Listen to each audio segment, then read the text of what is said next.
नमो ओं विष्णुपादाय कृष्णप्रेष्ठाय भूतले श्रीमते भक्ति वेदांत स्वामी निति नामिने नमस्ते सारस्वते देवे गौरवाणी प्रचारिणे निर्विशेष शून्यवादी पाश्चात्य देशकारिणे जय श्री कृष्ण चैतन्य आनंद श्री अद्वैत गदाधर शिवासदि हरे कृष्णा कृष्णा कृष्णा हरे हरे हरे राम राम राम हरे हरे। पूजल साधुगण गौरव भंगे मातल साधुगण বিষয় রঙ্গে। पूजल रागपथ गौरव भंगे राग रागपथ भगवान के पूजा करा दुটো रास्ता विधि मार्ग राग मार्ग। रागपथ राग मार्ग माने उच्च मार्ग আমরা এখন বিধি মার্গে আছি। पूजल रागपथ गौरव भंगे भगवाনের सेवा पूजाटा गौरवमय। আমাদের বাইরে লক্ষ্মী করে নিজের ঘরটা হবে বড় ঠাকুরের মন্দিরটা ওই সিঁড়িটা কমপ্লিট হচ্ছে না উপরে ওইখানে ঠাকুর বসিয়ে দাও। প্রায় বাড়িতে যত রোদ বর্ষা ঝড় কে সামলাবে? যদি বজ্রপাত হয় আগে ঠাকুরের মাথায়।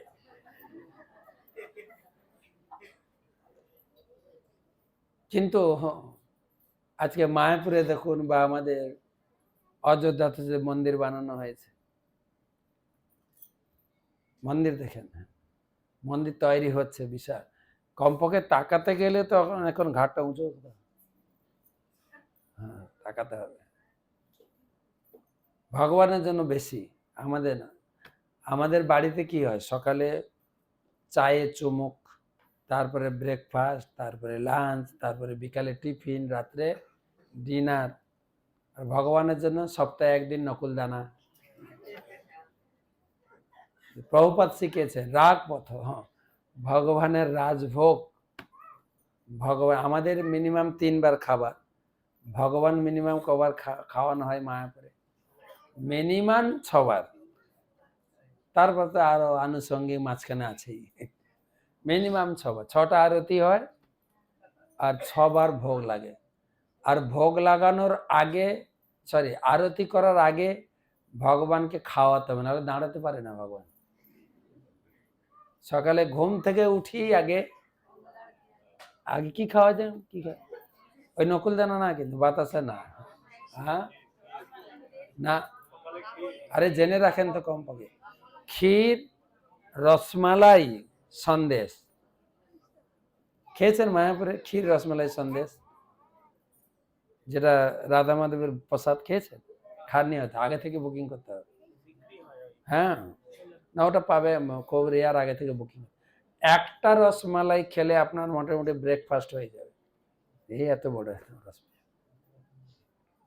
আমাদের গোশালার যত দুধ হয় শুধু রাধা মাধবের সব ক্ষীর রসমালাই সব ওটা দিয়ে তৈরি হচ্ছে। তারপরে ভগবান দাঁড়াবেন তারপরে আরতি হবে সংসার দাবা। এবারে গেল তারপরে ঠিক দর্শন আরতির আগে ফল খাবেন থালা ভর্তি ফল সন্দেশ।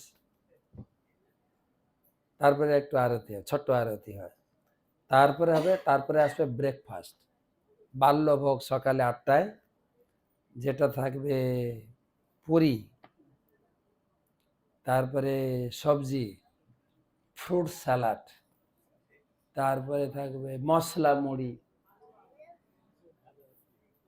কিছু ভাজাভুজি থাকে আর মিষ্টি থাকবে সন্দেশ তো থাকবে। সব আইটেমে সন্দেশ থাকতে হবে নাহলে ভগবানের রুচি হয় না।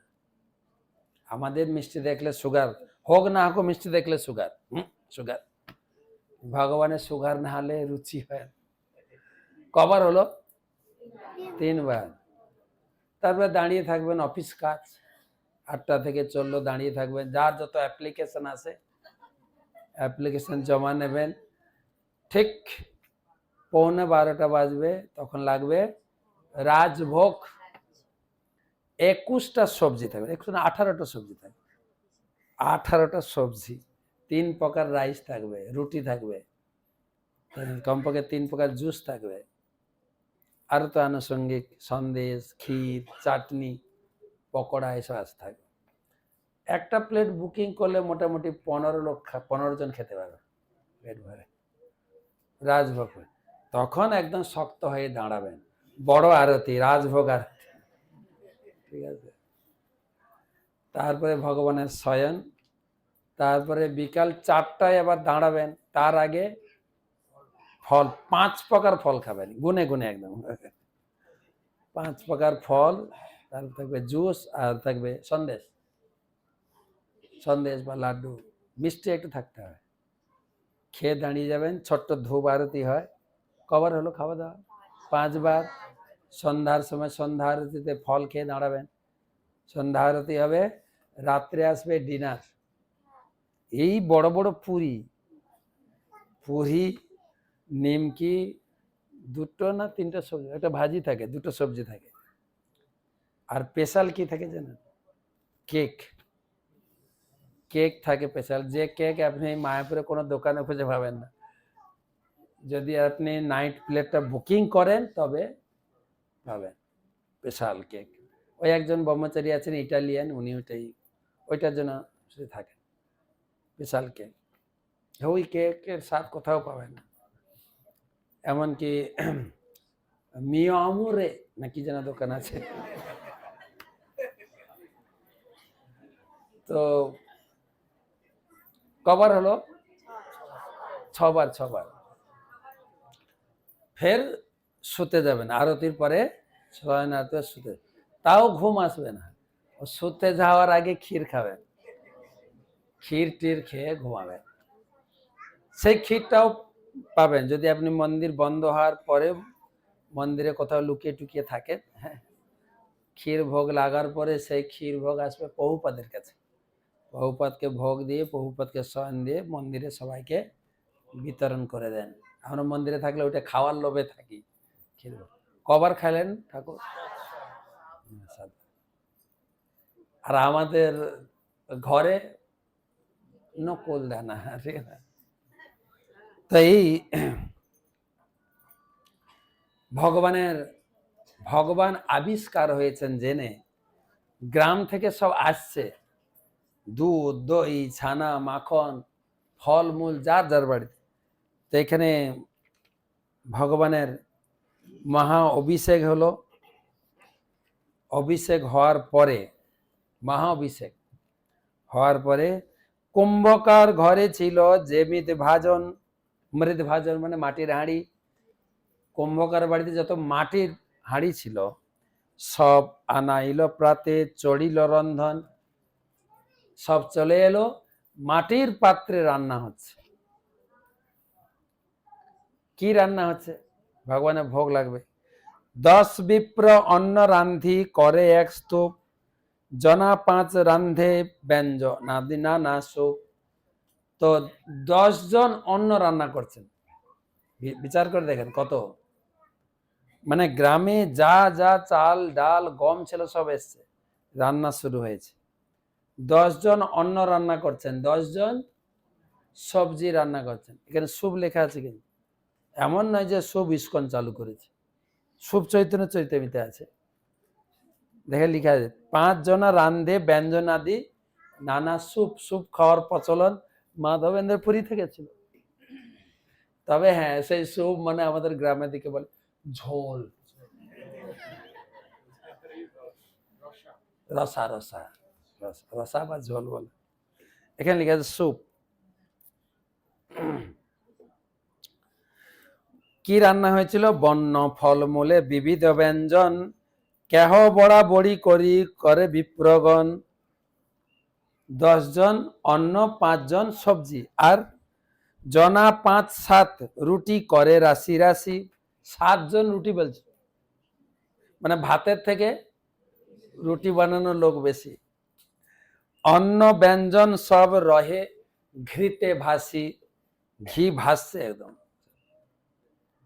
এত কিছু রান্না করে ভোগ টোগ লাগানো হলো, আর প্রতিদিন প্রতিদিন এই গোপাল প্রকাশিত হয়েছে যেন এক একটা গ্রাম এক এক দিন করে স্পন্সর করলো, কালকে আমাদের গ্রামে, পরশুদিন ওই গ্রামে, এইভাবে প্রতিদিন অন্নকূট মহোৎসব। আর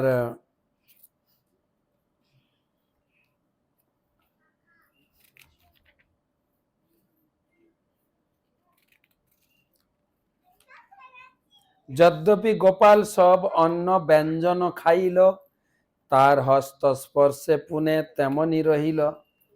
গোপালের সামনে অন্নকূট মহোৎসব করা হলো, গোপাল সব খেয়েছেন। ভগবানকে ভোগ দিলে ভগবান খান? হ্যাঁ, না খান, দেখেছেন? কিন্তু ইহা অনুভব কইল মাধব গোসাই, তার ঠাই গোপালের লুকানো কিছু নাই। মাধবেন্দ্র পুরী দেখলেন যে গোপাল সব খেলেন, তার হস্ত স্পর্শে পুনে তেমনি খেলেন, আবার যেরকম ছিল। মাধবেন্দ্র পুরী কাছে গোপালের লুকানো কিছু নাই, গোপাল খেয়েছেন সব। তো তারপরে ভগবানকে শয়ন দিলেন, তারপরে যত লোক এসছে সবাইকে প্রসাদ বিতরণ করলেন মাধবেন্দ্র। আর রাত তিনি নিজে কি খেলেন? এক ভাণ্ড দুধ খেয়ে তিনি শয়ন করলেন। এইভাবে প্রতিদিন অন্নকূট মহোৎসব। আশপাশ ব্রজভূমের যত গ্রাম সব এক এক দিন সবে করে মহোৎসব। গোপাল প্রকট শুনি নানা দেশ হইতে, নানা দ্রব্য লইয়া লোক লাগিল আসিতে। সব গোপালে আবার গিফট দেওয়া শুরু হলো। মথুরার লোক সব বড় বড় ধনী, ভক্তি করি নানা দ্রব্য ভেট দেয় আনি। কি কি উপহার দিচ্ছেন? স্বর্ণ, রৌপ্য, বস্ত্র, গন্ধ, ভক্ষ উপহার। অসংখ্য আইসে নিত্য বাড়িল ভাণ্ডার। এক মহাধনী ক্ষত্রিয় করাইল মন্দির। কেহ পাক ভাণ্ডার কইল, কেহ তো প্রাচীর। পাক ভাণ্ডার মানে কিচেন। কেউ মন্দির বানিয়ে দিয়েছেন, কেউ কিচেন বানিয়ে দিয়েছেন, কেউ চারিদিকে দেওয়াল বানিয়ে দিয়েছেন। এক এক ব্রজবাসী এক এক গাভী দিল, সহস্র সহস্র গাভী গোপালের হইল। হাজার হাজার গাভী হয়ে গেল। এইভাবে 2 বছর সেবা করেছেন। সেবা করার পরে একদিন গোপাল তার স্বপ্নে এসছেন। এই মতো বৎসর 2 করিল সেবন, একদিন পুরী গোসাই দেখিল স্বপন। এটা দ্বিতীয়বার স্বপন। প্রথমবার কখন এসেছিলেন? ওই যে জঙ্গলে আমি পড়েছিলাম, আমাকে উদ্ধার করো। দ্বিতীয়বার এসে কি বলছেন শুনুন। গোপাল কহে পুরী আমার তাপ নাহি যায়, মলয়জ চন্দন লেপ তবে সে জুড়ায়। মাধবেন্দ্র পুরী, তুমি এত সুন্দর সেবা করছো, মহা অভিষেক করছো, অন্নকূট মহোৎসব করছো, তোমাকে থ্যাংক ইউ। কিন্তু আমার শরীরে যে হিট লেগে গেছে না, এতদিন রোদ্রে পড়েছিলাম, ওই গরমটা যাচ্ছে না। গরমটা এরকম হয় মাঝে মাঝে, এত কিছু ঠান্ডা কিছু খেয়েও গরম যায় না। হ্যাঁ, আমার মনে আছে আমি একবার আমাদের সংকীর্তন ভক্ত নিয়ে গিয়েছিলাম এতে নেপাল। নেপাল গেছেন তো? নেপাল, নেপাল যে মুক্তিনাথ, উপরে উঠেছি তো দর্শন, ওখানে একটা কুণ্ড ছিল, স্নানও করেছি, বরফ জল, পাপনাশন না কি একটা নাম ছিল। তো স্নান করে এসে ভগবানকে দর্শন করেছি, আমাকে লাগছে ঠান্ডা লেগে গেছে। ঠান্ডা লেগে গেছে শুধু না, যেন দম প্রায় বন্ধ বন্ধ হয়ে যাচ্ছে, ওখানে এবার একটু অক্সিজেন কম। তারপরে আমাকে সবাই মিলে একটা ঘরে ঢুকালো, 10টা কম্বল চাপিয়েছে, তো কিছু যাচ্ছে না ঠান্ডা। গেলাম মানে, তারপরে বলে তাড়াতাড়ি পালিয়ে চলো এখানে, তো নিচে এলাম, ঠিক হয়ে গেল। তো গোপাল বলছে আমার গরম লেগে গেছে। তুমি তাহলে কি করলে গরম যাবে না, মলয়জ চন্দন নিয়ে আস। তো আপনি বলবেন ঠিক আছে, আমি মলয়জ চন্দন নিয়ে এসে আমি কোরিয়ারে অর্ডার দিচ্ছি, অর্ডার দিলে চলে আসবে, তাই না? কিন্তু এখানে বলছেন মলয়জ আনো যাইয়া লীলাচল হইতে, অন্য হইতে নহে তুমি চলহ তরিতে। কোরিয়ারে অর্ডার দিলেও হবে না, কাউকে দিয়ে আনলেও হবে না, কি করতে হবে? কি করতে হবে? তোমাকে গিয়ে আনতে হবে। ওনার বয়স হয়েছিল, অনেক অনেক বয়স হয়ে গেছে। এবারে পুরী যেতে গেলে বৃন্দাবন থেকে পুরী কত রাস্তা জানেন? বৃন্দাবন থেকে বাংলায় আসতে হবে, ওটাই রাস্তা। এর কত রাস্তা? ১,৫০০ কিলোমিটার। এবারে বাংলা থেকে পুরী ৭০০ কিলোমিটার, কত হবে? ২,২২০ কিলোমিটার। তোমাকে গিয়ে আনতে হবে। আর উনি ট্রেনে বাসে যাবেন না, কিসে যাবেন? হাঁটতে হাঁটতে হাঁটতে হাঁটতে তিনি বাংলায় এসেছেন। বাংলায় কোথায় এসেছেন? শান্তিপুর আইলা অদ্বৈত আচার্যের ঘরে, পুরীর প্রেম দেখি আচার্য আনন্দ অন্তরে। হাঁটতে হাঁটতে তিনি বাংলায় শান্তিপুরে অদ্বৈত আচার্য বাড়িতে উঠেছেন। আর অদ্বৈত আচার্যবাবু দেখে অবাক হয়ে গেছে, আরে কি এত বড় ভক্ত, সারা গায়ে যেন কৃষ্ণ প্রেমের চিহ্ন, কৃষ্ণ বলে সারাদিন কাঁদে লোকটা। তার কাছ থেকে দীক্ষা নিয়েছে অদ্বৈত আচার্যবাবু। তাহলে অদ্বৈত আচার্যবাবু মহাপ্রভুর কে? মহাপ্রভুর গুরুদেবের গুরু ভাই। সেই জন্য মহাপ্রভু তাকে আচার্য বলে ডাকতেন, আমার গুরুদেব আচার্য। কিন্তু অদ্বৈত আচার্যবাবু পছন্দ করতেন না, আমাকে আচার্য বলে নিমায় সম্মান করুন। নিমায় হচ্ছে ভগবান, ঠিক আছে? তো যাতে আমাকে সম্মান করে সেটা আমি, তো সেই জন্য এই মহাপ্রভু তাকে সম্মান করতেন, এটা পছন্দ করতেন না। তাই একদিন বসে জ্ঞান মার্গ শিক্ষা দেওয়া শুরু।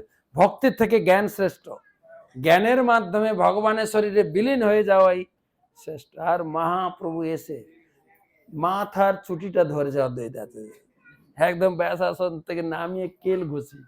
অদ্বৈত আচার্য বলছেন এবারে ঠিক আছে। খুব সম্মান করতেন আমাকে। তো সেই অদ্বৈত আচার্য বাড়িতে দীক্ষা দিয়ে মাধবেন্দ্রপুরী চলা শুরু করলেন পুরীর পথে। রেমুনাতে কইল গোপী নাথ দর্শন, তার রূপ দেখিয়া হইল পরম বিহল। নিত্য গীত করি জগ মোহনে বসিলা, ক্যা ক্যা ভোগ লাগে ব্রাহ্মণের পুছিলা। সেবার সৌষ্ঠব দেখি আনন্দিত মন, উত্তম ভোগ লাগে থা বুঝি অনুমান। গোপীনাথকে প্রণাম করেছেন, গোপীনাথের সামনে নৃত্য গীত করছেন। দেখছেন গোপীনাথ এত সুন্দর, নিশ্চয়ই এখানে ভালো ভোগ লাগানো হয়, ভালো করে সেবা পূজা হয়, আরতি হয়। ব্রাহ্মণকে জিজ্ঞাসা করছেন কতবার ভোগ লাগান, কি কি ভোগ লাগান, কতবার আরতি করেন, সব ডিটেল জিজ্ঞাসা করছেন। জৈছে ইহা ভোগ লাগে সকলই পুছিব, তৈছে বিহানে ভোগ গোপালে লাগাই। এখানে যেরকম সেবা হয় ওই সেবাটা আমি গোপালকে গিয়ে করব, সব জেনে নি। সেবাটা শিখতে হবে, তো ঘরে গোপাল এনে রেখে দিতে হবে না। তো আমি গেলাম বৃন্দাবন নবদ্বীপ, ভালো লাগলো, গোপাল এনে রেখে দিলাম। গোপাল আমার ছেলে না, ওরকম বললে হবে না। তো গোপালকে কিভাবে সেবা করব সেটাও শিখে আসতে হবে। এখানে মাধবেন্দ্র, সেই জন্য যেরকম একজন ডাক্তার ইঞ্জিনিয়ার হতে গেলে ট্রেনিং নিতে হবে, পড়তে হবে, ভগবানের পূজাটাও সেই। আমাদের ভবামিত প্রভু পূজারি ট্রেনিং দেন, ট্রেনিং পূজারি। আমাদের মায়াপুরে 3 মাসের কোর্স, 2 মাসের কোর্স আছে, graduation course, post graduate course. কিভাবে ঠাকুরকে শৃঙ্গার করবেন, কি মনোভাবে পুজো করবেন, কখন জাগাবেন, কখন বসাবেন, কিভাবে আপনি ভগবানকে সাজাবেন। ম্যাচিং আছে না, মায়েরা যেরকম পায়ের নখের কালার থেকে চোখের কালার পর্যন্ত সেম হতে হবে, গায়ের পোশাক সব একই কালার হতে হবে। ভগবানকেও সেরকম ম্যাচিং কাপড় যেরকম হবে, গয়না সেরকম হবে, ফুলের মালাটা সেরকম হবে, পাগড়িটা ম্যাচিং। তারপরে পূজার এসে আয়না দেখো, ঠাকুর দেখা তো তোমার ম্যাচিং ঠিক আছে কিনা দেখো, ম্যাচিং। আবার পাগড়ি পরাতে গিয়ে সব পিন লাগানো হয়, তো পিন দিয়ে সব, একটা পিন যদি পাগড়ি ফুটে বেরিয়ে যায় আপনি পরীক্ষায় ফেল। কেন? সেই পিনটা তো ভগবানের মাথায় লেগে যাবে, তো ফেল করে দেবে ঠাকুর। পাগড়ির কত মেজারমেন্ট, এদিকে কতটা আসবে, এদিকে কত, সব একদম সুন্দর শেখায়। ট্রেনিং প্রতিদিন 6 ঘন্টা করে শেখায়। আমি ট্রেনিং নিয়েছিলাম। তো ব্রাহ্মণকে জিজ্ঞাসা করছেন কি কি ভোগ লাগে, তো ব্রাহ্মণ বলছেন সন্ধ্যায় ভোগ লাগে ক্ষীর অমৃত কেলি নাম, দ্বাদশ মৃৎপাত্রে ভরি অমৃত সমান, গোপীনাথের ক্ষীর বলি প্রসিদ্ধ যার নাম, পৃথিবীতে ওইছে ভোগ কাহা নাহি আর। গোপীনাথে এখানে 12টা ভাঁড়ে ক্ষীর লাগে, সেই ক্ষীর ভোগ পৃথিবীর আর কোথাও আপনি পাবেন না। কমপক্ষে একবার গিয়ে রেমনাথের এক রাত থেকে, ও ক্ষীর সারাদিন ক্ষীর লাগে, কিন্তু মেন ক্ষীর ভোগটা রাত্রে লাগে 12টা ভাঁড়ে। ওটা বেরোয় একদম এক্সাক্ট টাইম বলে দিই, 9টা 20-তে বেরোবে, ওই পর্যন্ত আপনাকে বসতে হবে। আর মাত্র 12টা, তো সবাই নেওয়ার জন্য বসে থাকে, আগে থেকে বুকিং করতে হবে। তো সামনে আমাদের কি বলে ডিসেম্বর জানুয়ারির পিকনিকটা এবারে ক্ষীরচোরা গোপীনাথে, কমপক্ষে 1000-2000 লোক গেলে জমবে, 200-300 লোক গিয়ে, হ্যাঁ থাকার জায়গা আছে, বিশাল হল ঘর আছে, 2000 লোক, ঠিক আছে। কিন্তু 2000 লোক ক্ষীর পাবে না, তো সেটা আর একটা সমস্যা। ওই আগে একটু একটু করে পাবে। আর বলতে বলতে ঠাকুরের ভোগ লেগেছে, মাধবেন্দ্রপুরীর ইচ্ছা হয়েছে যদি একটু ক্ষীর পেতাম, একটু টেস্ট করতাম, ওই রকম টেস্টি ক্ষীর বানিয়ে গোপালকে ভোগ লাগাতাম। চিন্তা হয়েছে একটু যদি ক্ষীর, মিষ্টি না খাটা মিষ্টি না কোনটা, টক মিষ্টি ঝাল না শুধু মিষ্টি, চড়া মিষ্টি না হালকা মিষ্টি, টেস্ট করে দেখে। পরে আবার চিন্তা হচ্ছে হায় হায়, আমার তো একটা ব্রত আছে, আমি কারো কাছে চেয়ে খাই না, আমার আবার খাওয়ার ইচ্ছা আছে কেন, ছি, এ আমি অধপতন হয়ে গেল তো আমার। এই নিজেকে ধিক্কার দিয়ে মন্দির ছেড়ে দূরে হাট চালায় বসে, গ্রামের শূন্য হাটে বসি করেন কীর্তন, এথা পূজারি করাইল ঠাকুরে শয়ন। মন্দির ছেড়ে পাশের একটা হাট চালাতে বসে, সারাদিন কিছু খাওয়া নেই, কিছু পান নেই, কিছুই নেই, বসে নাম দাও। একটু ক্ষীর খাওয়ার ইচ্ছা হচ্ছিল, তাও নিজেকে অত্যন্ত হীন মনে করে লজ্জায় মন্দির ছেড়ে ঘাটে বসে জপ করছে। এদিকে পূজারি ঠাকুরকে শয়ন করিয়ে নিজের ঘরে গিয়ে শুয়েছেন পূজারি, আর ঠাকুর গেছেন পূজারির ঘরে। উঠহ পূজারি কর দ্বার বিমোচন, ক্ষীর এক রাখিয়াছি সন্ন্যাসী কারণ। এই উঠা পূজারি। পূজারি ধরপড় করে উঠেছেন, কি হলো, আজকে ক্ষীর ভোগ লাগিয়েছিলে? হ্যাঁ। কটা ভোগ লাগিয়েছ? 12টা ভোগ লাগিয়েছি। কটা ভোগ সরিয়েছ? 12টা সরিয়েছি। বলছে না, 11টা সরিয়েছ, একটা চুরি করেছি আমি। তোমরা না জানিলা তাহা আমারও মায়ায়, ধরার আঁচলে ঢাকা এক ক্ষীর হয়। আমার কাপড়ের নিচে একটা লুকানো আছে, তুমি আমার মায়াতে বুঝতে পারোনি, মনে করছো 12টা ভোগ লাগিয়েছি, 12টা নিয়ে গেছি, না 11টা সরিয়েছি। তাড়াতাড়ি মাধব পুরী সন্ন্যাসী আছে হাটেতে বসিয়া, তাহাকে তো এই ক্ষীর শীঘ্র দেহ যাইয়া। মাধবপুরী আছে, তার জন্য আমি চুরি করেছি সেই ক্ষীর ভাণ্ডার নিয়ে, সেই ইয়েকে মাধবেন্দ্র পুরীকে দাও। এদিকে পূজারী ধরপড় করে উঠে স্নান করেছেন, কাপড় পরে তিলক পরে মন্দিরে ঢুকেছেন, একটু কাপড় তুলতেই ক্ষীর, আরো তো বিশ্বাস হয়ে গেছে। অনেক সময় না স্বপ্নটা ঠিক দেখলাম কিনা, যেই ক্ষীর ভাণ্ড পেয়েছে একদম পুরো বিশ্বাস, আর ওটা সরিয়ে জায়গাটা মুছে দিয়ে দৌড়াচ্ছেন মাধবেন্দ্র পুরী, বলুন মাধবেন্দ্র পুরী, মাধবেন্দ্র পুরী, মাধবেন্দ্র পুরী, জোর জোর করে ডাকছেন। ক্ষীর লহ এই যার নাম মাধব পুরী, তোমা লাগি গোপীনাথ ক্ষীর কইল চুরি। হ্যাঁ, ক্ষীর লইয়া সুখে তুমি করহ ভক্ষণে, তোমা সম ভাগ্যবান নাহি ত্রিভুবনে। তুমি ক্ষীর ভাণ্ডে তুমি গ্রহণ করো, তোমার জন্যই ঠাকুর ক্ষীর চুরি করেছে। এখন যদি এরকম যদি ভগবান আপনার জন্য চুরি করেন, আপনার সেই প্রসাদের প্রতি আরো বেশি যদি বলেন যে প্রভু বা মাতাজি জানেন আপনার গুরুদেব মায়াপুর থেকে আপনার জন্য প্রসাদ পাঠিয়েছেন, আপনার সেই প্রসাদের প্রতি কতটা ভক্তি বেড়ে যাবে। হ্যাঁ, গুরুমা, আর এটা কে পাঠিয়েছেন? ভগবান স্বয়ং আমার জন্য বাজার থেকে কিনেননি, কেউ তাকে গিফট দেন, কি করেছেন? চুরি করে পাঠিয়েছেন ভগবান। আর মাধবেন্দ্র পুরী সেই ক্ষীর যত খায় তত তার শরীরে ক্ষীরের বৃত্তান্ত তারে কহিল পূজারী, শুনি প্রেমাবিষ্ট হইল শ্রী মাধবেন্দ্র পুরী। আর যত ক্ষীর খায় তত প্রেম, ঝরঝর করে চোখ দিয়ে প্রেমাশ্রু বইছে আনন্দে। শুধু তাই না, পাত্র প্রক্ষালন করি খণ্ড খণ্ড কইল, বহির্বাসে বান্ধি সেই ঠিকারি রাখিল। ঠিকারি মানে ওই মাটির ভাণ্ডটাকে ভাঙলে যে অংশটাকে বলে ঠিকারি, কাপড়ে বাঁধলেন।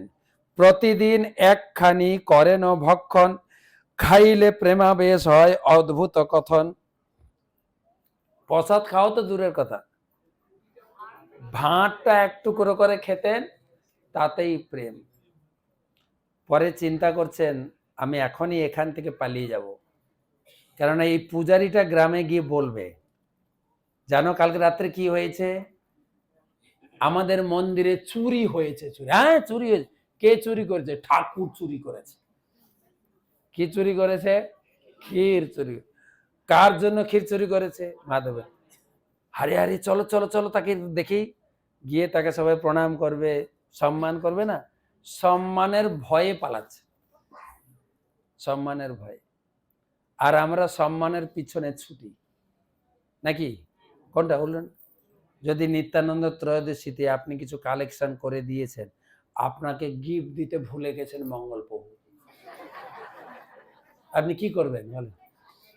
ওখানে কিছু বলবেন না, কিন্তু গজ গজ গজ গজ করে ঘরে ফিরবেন।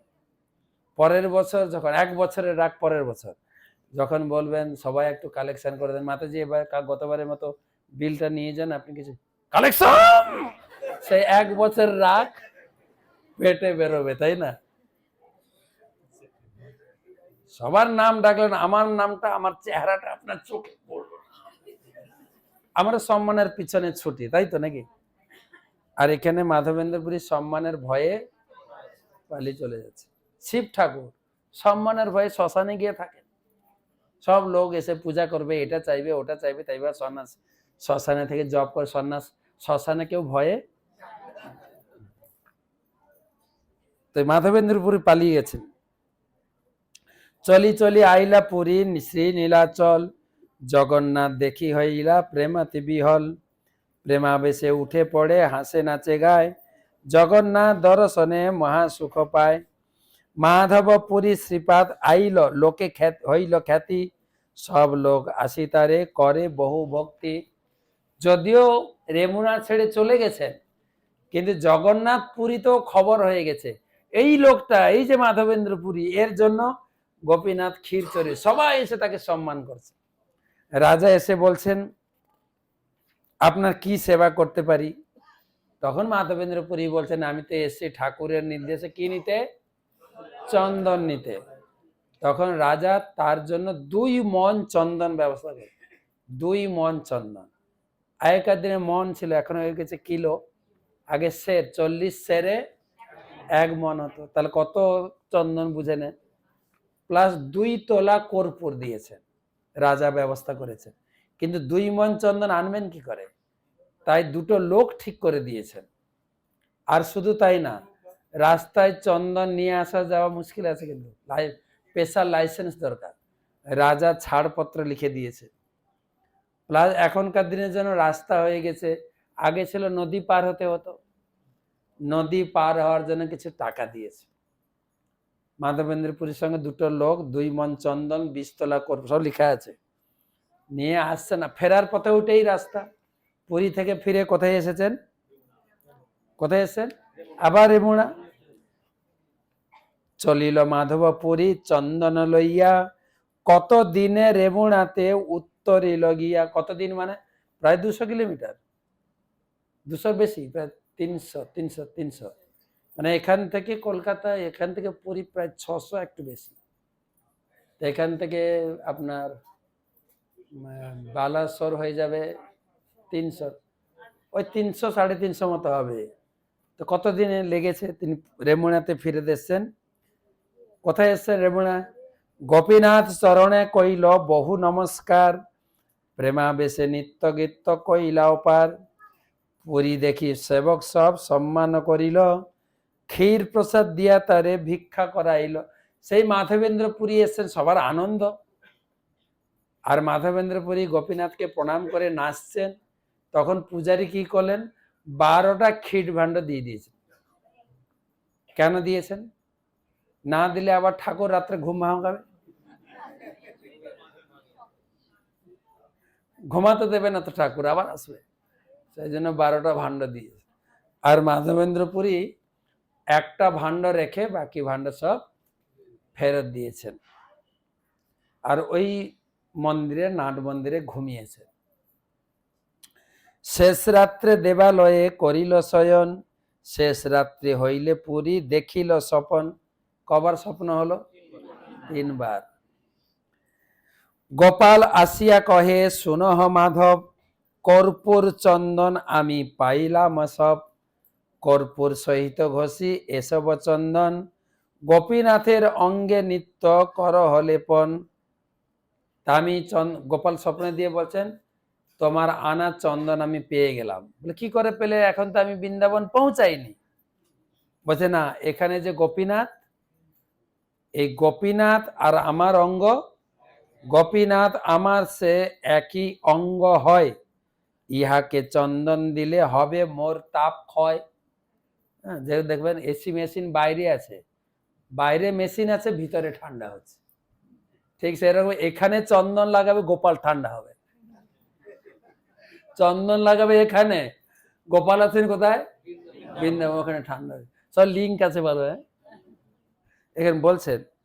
আর অনেক সময় হয় না, আপনি এখানে এসেছেন, ঠাকুর দেখছেন, অনুষ্ঠান দেখছেন, প্রসাদ খাচ্ছেন, ঘরে চিন্তা আছে, ঘরে ঠাকুর আছে, কি হবে?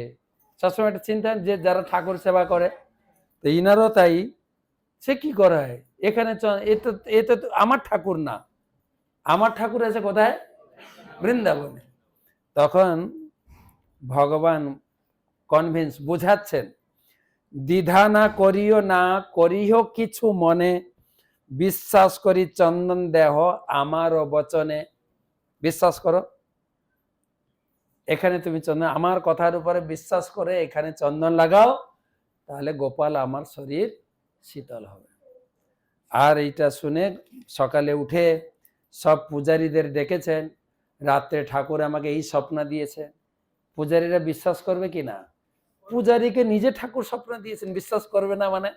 এই লোকটা একটা স্পেশাল ক্যাটাগরি, ঠিক আছে? এর মুখ থেকে যা উচ্চারণ হবে সেটাই ঠিক। বলছে ঠাকুর বলেছেন গোপীনাথকে চন্দন লাগাতে। তাই নাকি? সবাই খুব খুশি। তখন এর সঙ্গে 2জন লোক ছিল, রাজা 2জন লোক দিয়েছিল না বয়ে নিয়ে যাওয়ার। এই 2জন লোক, পূজারী প্লাস মাধবেন্দ্র পুরী, বলছেন আরো 2জন লোক ভাড়া করো, চন্দন ঘষবে। পুরী কহে এই 2 ঘষিবে চন্দন, আর জনা 2 দেহ দিবে যে বেতন। আরো 2-4 জন লোক নিয়ে আসো, চন্দন বাটবে, আমি বেতন। কত চন্দন? 2 মণ চন্দন। আমাদের মায়াপুরে দেখবেন কাঠের গুঁড়ি। আমাদের বাড়িতে যে চন্দন থাকে, কই ঠাকুমার মা হয়তো সেই চন্দন কিনেছিল, সেই চন্দন এখনো আছে। ওই পূজার দিনে একটু ঘষে ফু ওই চলছে ঠাকুমা না ঠাকুমার চন্দন চলছে।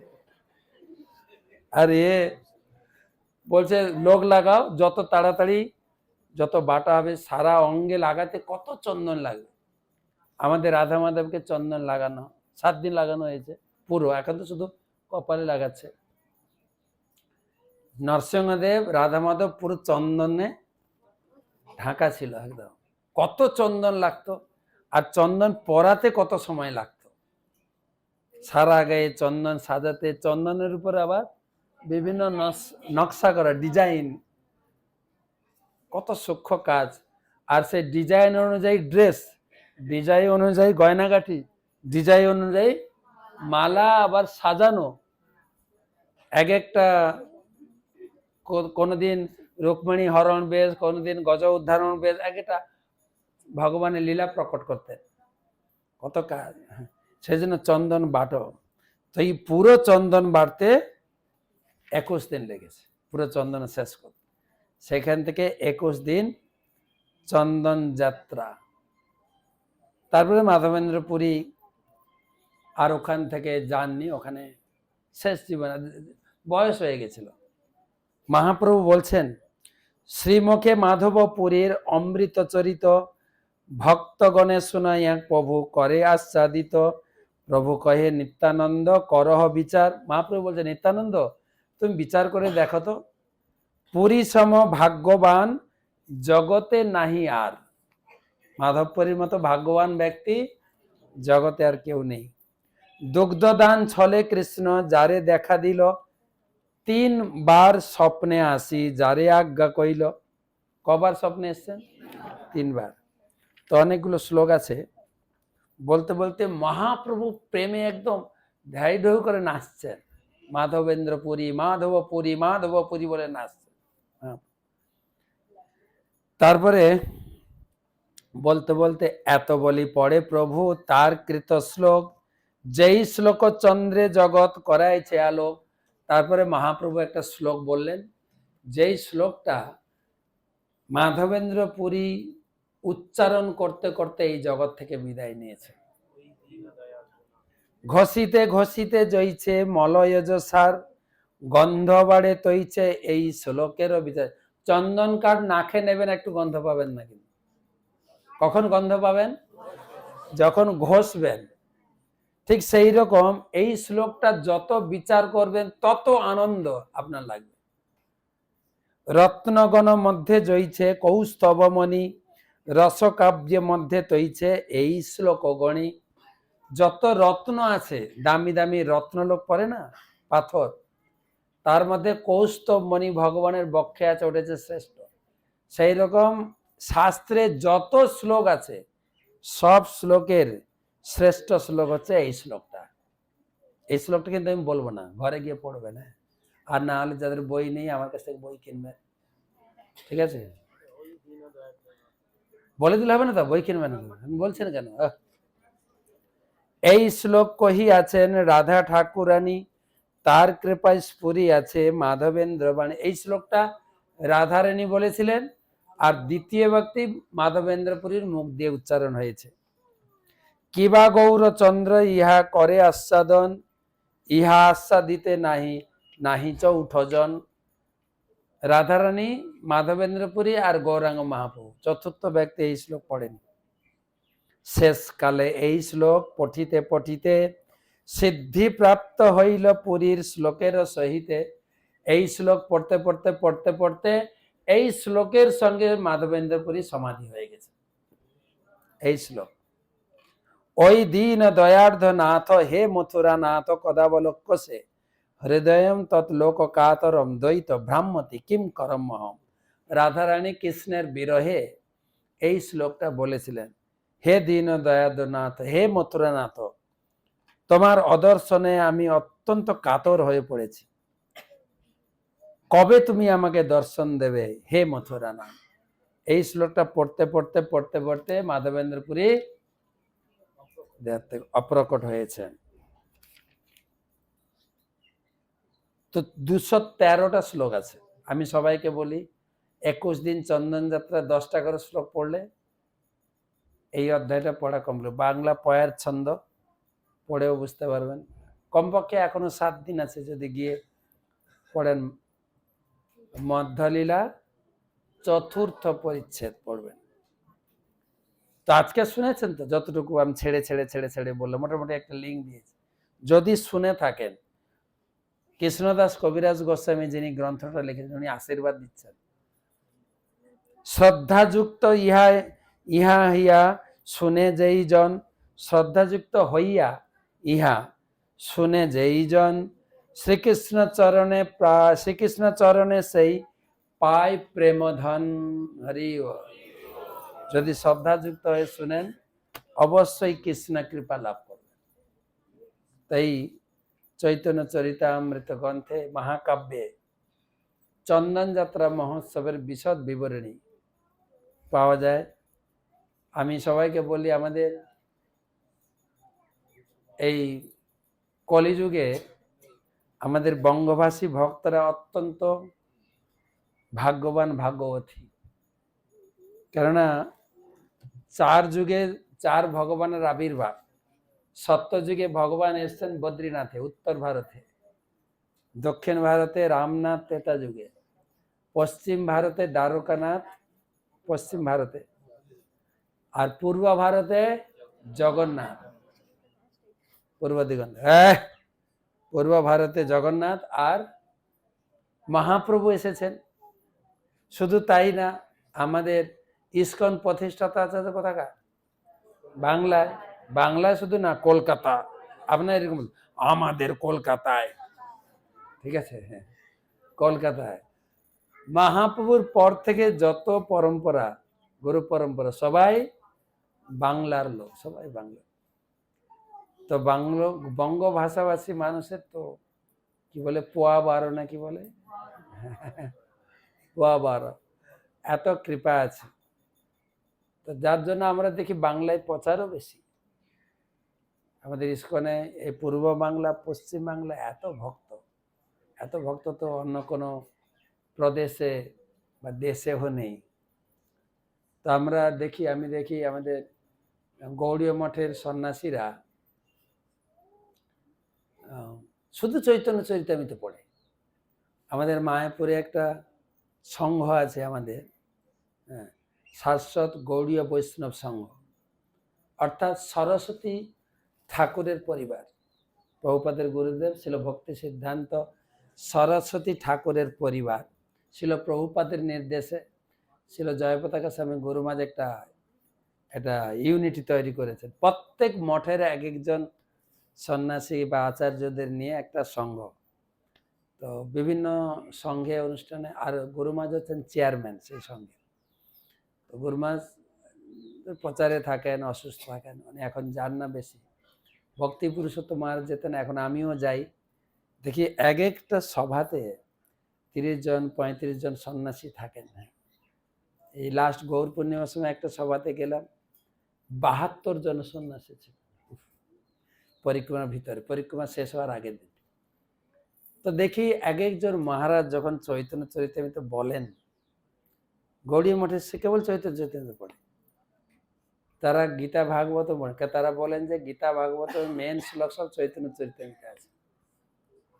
চৈতন্য চরিতামৃত এত আস্বাদন করেছেন তারা, যখন বলা শুরু করেন কান খাড়া করে শুনতে ইচ্ছা হয়। হ্যাঁ, কিন্তু টাইম থাকে তো, এতজন মহারাজ অল্প অল্প করে সবাই বলবো বলে তাদেরকে বলা বন্ধ করাতে হয়। যখন বলা শুরু করে, যেন গঙ্গা জলের মতো ঘড়ঘড় করে বেরোতে আছে, এত সুন্দর। চৈতন্য চরিতামৃত 3টা গ্রন্থ। গীতা হচ্ছে প্রাইমারি, প্রাথমিক শাস্ত্র, ভাগবতম হচ্ছে ডিগ্রি শাস্ত্র, চৈতন্য চরিতামৃত হচ্ছে পোস্ট গ্রাজুয়েট পিএইচডি শাস্ত্র। আর সেটা আমাদের পক্ষে আরো সুলভ হয়েছে বাংলায়। পড়ুন, বিভিন্ন উৎসব অনুষ্ঠানে পড়তে থাকেন। সেজন্য আমাদের এই বইটা বাংলাতে 4 খণ্ড, কিন্তু অন্য ভাষাতে 9 খণ্ড, ওদের অনেক বড় বই। তো সেই চৈতন্য চরিতামৃত গ্রন্থ, এবং শিল প্রভুপাদও অন্যান্য গ্রন্থ অনুবাদ করার আগে চৈতন্য চরিতামৃত কমপ্লিট করেছে, এবং খুব উদ্গ্রীব ছিলেন চৈতন্য চরিতামৃত সবার কাছে পৌঁছা।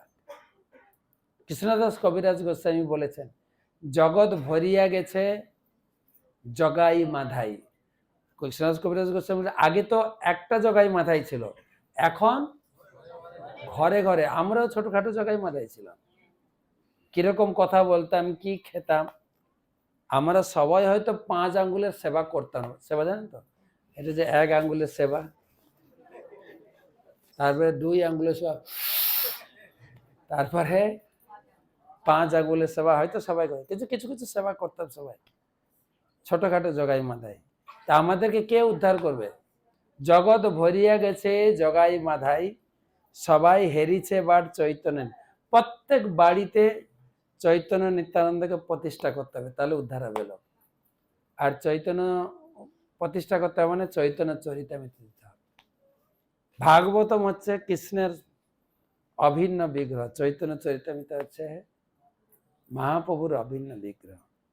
তাই লাস্ট গৌর পূর্ণিমাতে যখন চৈতন্য চরিতামৃত ম্যারাথন হচ্ছিল, তখন গুরু মহারাজ বলছিলেন যে তোমরা ভারতবাসী, আমাদের মাননীয় প্রধানমন্ত্রী স্বাধীনতা দিবসে একটা কথা বলেন, ঘর হর ঘর ত্রিরঙ্গা, কিন্তু আমাদের মন্ত্র হচ্ছে হর ঘর গৌরাঙ্গ। বাড়ি বাড়ি চৈতন্য চরিতামৃত প্রতিষ্ঠা করুন। চৈতন্য চরিতামৃত প্রতিষ্ঠা করলে লোক উদ্ধার হবে। তা আপনারা চেষ্টা করেন, আপনাদের বাড়িতে আছে চৈতন্য চরিতামৃত, বাকি পড়োশি পাড়া প্রতিবেশী কি আত্মীয় স্বজনের বাড়িতেও চৈতন্য চরিতামৃত দেওয়া হোক। তবে চৈতন্য চরিতামৃত ম্যারাথন তো চলে গেছে, আমাদের ডিসেম্বরে গেছে গীতা ম্যারাথন, গৌর পূর্ণিমায় গেছে চৈতন্য চরিতামৃত ম্যারাথন, সামনে ভাগবত ম্যারাথন। এই ভাদ্র পূর্ণিমাতে আমরা জুলাই থেকে চালু করব, রথযাত্রা থেকে ভাদ্র পূর্ণিমা ম্যারাথন। আমাদের সারা বিশ্বের যে ইসকনের যে বুক ডিস্ট্রিবিউশন মিনিস্টার, কিনা বুক ডিস্ট্রিবিউশন মিনিস্টার আমাদের, তিনি ঘোষণা দিয়েছেন যে সারা বিশ্বতে সমস্ত ইসকনের ভক্ত মিলে 1,08,000টা ভাগবতম বিতরণ করব। গত বছর সারা বিশ্ব মিলে আমরা 66,000 কত যেন বিতরণ করেছিলাম। তো এই বছর আপনাদেরকে অনুরোধ থাকলো, ভাগবতমের স্কিম আসবে জুলাই আগস্ট সেপ্টেম্বর 3 মাস, বৈশাখিকা প্রভু তিনি ঘোষণা দিয়েছেন। আর প্রভুপাদও চেয়েছেন প্রত্যেক ইসকন ভক্ত, I want that every respectable person has a full set of Bhagavatam and Chaitanya চরিত্র। প্রত্যেক ইসকন ভক্তের কর্তব্য হচ্ছে ভাগবত আর চৈতন্য বিতরণ করবে। আপনার বাড়িতে যদি থাকে আপনি কাউকে গিফট করবেন। গত ভাদ্র পূর্ণিমাতে একটা পরিবার এসছে, গুরু মহারাজকে প্রণাম করেছেন, যে গুরু মহারাজ দণ্ডবত প্রণাম। বলছে এখন ভাদ্র পূর্ণিমা চলছে, একটা ভাগবত নিয়ে যাও। বলছে আমার বাড়িতে তো ভাগবত আছে। বলে কটা ভাগবত আছে? বলে 1 সেট। মোবাইল কয়টা আছে? তখন বলছেন ভাগবত তুমি একটা নিয়ে তোমার শ্বশুরকে বা তোমার দিদিকে কাউকে দান করো, ভাগবত প্রচার করা। তো এই আমাদের কর্তব্য। আমি রিকোয়েস্ট করছি, আগামী ভাদ্র পূর্ণিমা আসছে, বা চৈতন্য চরিতামৃত সব গ্রন্থগুলো বাড়ি বাড়ি পৌঁছালে লোকে শুদ্ধ হবে। সবাই সবার দল বাড়াচ্ছে, দাদা দাদার দল বাড়াচ্ছে, দিদিও তার দল বাড়ছে, আমরাও আমাদের দল বাড়াবো। শিল প্রভুপাদ কি জয়, চন্দন যাত্রা মহোৎসবে কি জয়, সমবেত ভক্তবৃন্দ কি জয়, গৌর প্রেমানন্দে।